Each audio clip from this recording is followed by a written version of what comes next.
પાલેજ પોલીસે 16 પશુઓ ભરેલી ટ્રક ઝડપી પાડી હતી અને ડ્રાઈવર ક્લીનરની ધરપકડ કરાઈ છે। ભરૂચની પાલેજ પોલીસને બાતમી મળી હતી કે એક ટ્રક વલણ ગામેથી પશુ ભરી મહારાષ્ટ્રના ગુલિયા માર્કેટ તરફ કતલ માટે લઈ જાય છે।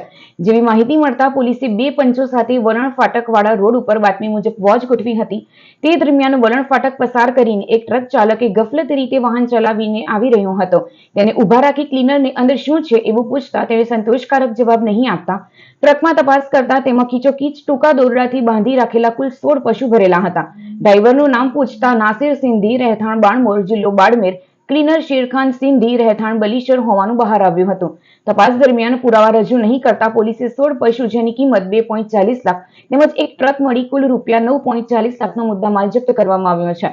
તેમજ પૂછપરછ દરમિયાન પશુ કરજણ તાલુકાના વલણ ગામના ફયાઝ લખોટીએ ભરી આપેલ હોવાનું જણાવ્યું હતું, જે મહારાષ્ટ્ર ધુલિયા માર્કેટ યાર્ડમાં પહોંચાડવાનું હતું તે જણાવ્યું હતું।